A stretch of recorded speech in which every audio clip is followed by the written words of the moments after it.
In this week's lecture, the surprising discoveries that I found was mainly that the concept of racial formation theory. I found this interesting because it really challenged how I thought about race. Um, I thought it was very interesting that race is shaped by policies and not biology, how race is socially constructed. I found that very interesting.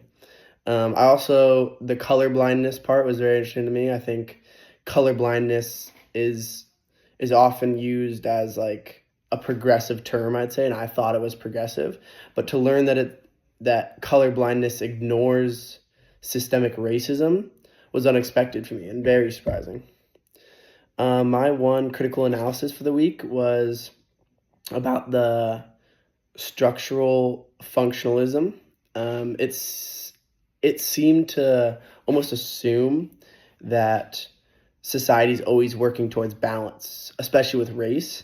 But I think that racism is formed over many generations of inequality and is deeply embedded, and it's not just some dysfunction that has formed in the last couple of years. For me, I my personal reflection for the week was it made me rethink how I interpret people's experiences. I've caught myself assuming someone's story is based on individual decisions, but now you can kind of see the broader systems that are involved. You may maybe judge someone for their decisions that they made, but over many years and many generations of this happening to their race or their people, they've kind of been forced in to make those decisions, to have to come to those dilemmas where they have two bad options. And so for me, it was a very easy to reflect and really look at trying not to judge people, because it's not always easy for me to see other races' systemic dilemmas that they go through. I just want to be more aware in general of how I might unintentionally contribute to these systemic kind of boundaries that we put on certain races.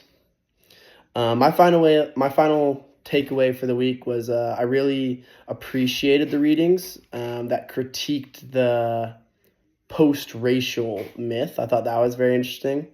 I think the idea that racism changes form rather than disappears kind of was a big connection for me and really helped me understand a lot more about how racism can transform from maybe not as bad to still something that is systemic and negative.